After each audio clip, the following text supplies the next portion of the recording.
আপনি হয়তো মনে করেন যে হ্যাক করা বিশাল বড় একটা ব্যাপার। হ্যাঁ, হ্যাকার হওয়া অনেক বড় একটা ব্যাপার। মানে আপনার যে কোনো সোশ্যাল মিডিয়ার পাসওয়ার্ড, यानी যে কোনো অর্গানাইজেশনের পাসওয়ার্ড তারা কিভাবে বুঝতে পারে, তারা কত বড় ইন্টেলিজেন্ট।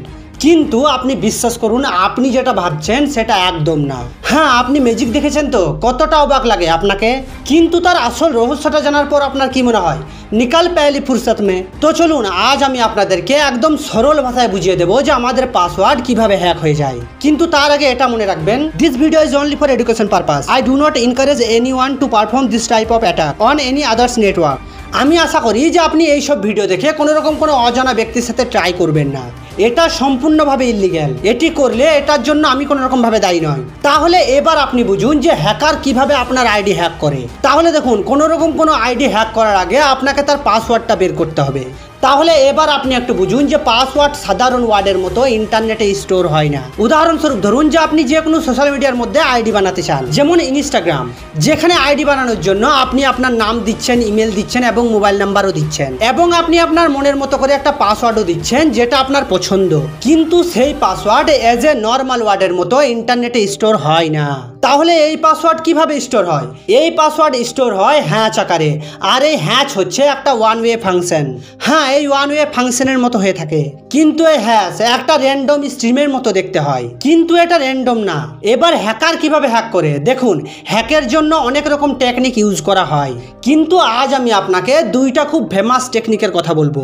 এক হচ্ছে রেমবো টেবিল এবং দুই হচ্ছে ব্রুট ফোর্স টেকনিক। তাহলে চলুন প্রথমে আপনাকে রেমবো টেবিলের কথা বলি। তাহলে শুনুন, কেউ একজন হ্যাকারের কাজটাকে সহজ করার জন্য যতগুলো কমন পাসওয়ার্ড আছে, এই সমস্ত পাসওয়ার্ডের হ্যাচ অলরেডি কালেক্ট করে একটা টেবিল বানিয়ে রেখেছে।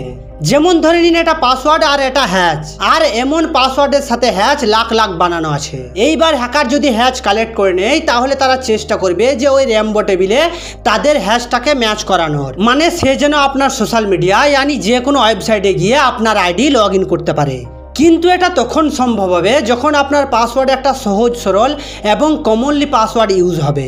কিন্তু যদি আপনার পাসওয়ার্ড অনেক লম্বা হয়, অনেক স্ট্রং হয়, তাহলে সেই পাসওয়ার্ডের হ্যাচ তাদের র্যামবো টেবিলে পাওয়া যাবে না। হ্যাঁ, এই জন্যই সবাই বলে যে পাসওয়ার্ড অনেক বড় রাখা উচিত, অনেক স্ট্রং রাখা উচিত। আপনিও আপনার আইডিগুলোর পাসওয়ার্ড অনেক স্ট্রং করে নিন, যেটাতে নাম্বার থাকবে, ক্যাপিটাল লেটার থাকবে এবং স্পেশাল ক্যারেক্টারও থাকবে। তাহলে সেটা হ্যাক করা অতটাও সহজ না। কিন্তু আপনি এই র্যামবো টেবিল পাবেন কোথায়? তাহলে আমি আপনাকে কিছু র্যামবো টেবিলের লিঙ্ক ডিসক্রিপশনের মধ্যে দিয়ে দেবো। হ্যাঁ, আপনার যদি প্রয়োজন হয় আপনি ওখান থেকে নিয়ে নেবেন। ওখানে আপনি সমস্ত কমনলি পাসওয়ার্ডের হ্যাচ পেয়ে যাবেন। আর আমি আপনাদেরকে সাবধান করছি যে আপনারা কখনোই কমনলি পাসওয়ার্ড আইডির মধ্যে ইউজ করবেন না। তাহলে এবার মেন কথায় আসছি যে যদি আপনার হ্যাচ র্যামবো টেবিলের মধ্যে না থাকে, তাহলে কি হ্যাকার কিছু করতে পারবে না? তাহলে এমনটা কিন্তু একদম না। গল্প তো এখানেই শুরু। এরপর তারা আরও টেকনিক ইউজ করবে, এবং তার মধ্যে সবথেকে ফেমাস টেকনিক হচ্ছে ব্রুট ফোর্স টেকনিক। হ্যাঁ, এই টেকনিক অনেক খতরনাক টেকনিক পাসওয়ার্ড ক্রিয়েট করার জন্য।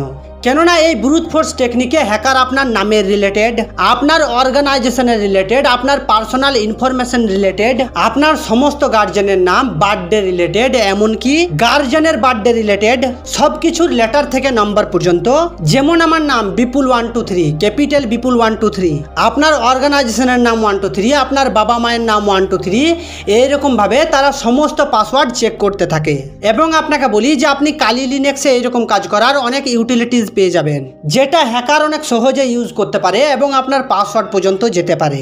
এই জন্যই বলা হয় যে কখনোই ডিকশনারির কমন ওয়ার্ড পাসওয়ার্ড হিসাবে নির্বাচন করবেন না। যদি আপনি এমন কমন পাসওয়ার্ড ইউজ করেন, তাহলে হ্যাকার ব্রুট ফোর্স টেকনিক লাগিয়ে আপনার পাসওয়ার্ড ইজিলি ক্র্যাক করে নেবে। এবার আপনাকে বলি যে অনেক ওয়েবসাইট আছে যারা এই ব্রুট ফোর্স টেকনিক থেকে বাঁচার জন্য একটা লিমিটেড নাম্বার অফ অ্যাটেম্পটস লাগিয়ে নেয়, যেটা অনেক ভালো কথা। কিন্তু তারপরেও হ্যাকার সারাদিন ট্রাই করতে থাকে। মানে যদি হ্যাকারের কাছে 3 অ্যাটাকস থাকে, তাহলে সেটার উপর তারা প্রোগ্রামিং লাগিয়ে ছেড়ে দেয়, আর সেটা তাদের কম্পিউটারের মধ্যে 24 ঘন্টা রান হতে থাকে। হ্যাঁ, যদি হ্যাক হয়ে যায় ভালো কথা, না হয় হ্যাকারের কি আসে যায়। আর তার জন্য হ্যাকার বানিয়ে নেয় এই ওয়ার্ড লিস্ট ফাইল। কিন্তু এই ওয়ার্ড লিস্ট ফাইল কি? তাহলে আপনাকে বলি, এই ওয়ার্ড লিস্ট ফাইল হচ্ছে কমন পাসওয়ার্ডের ফাইল, যেটাতে তারা কমনলি পাসওয়ার্ডের সমস্ত হ্যাচ বানিয়ে রাখে এবং আপনার হ্যাচের সাথে কম্পেয়ার করে। যদি তাদের হ্যাচ ম্যাচ হয়ে যায়, তাহলে হ্যাকার সাকসেস।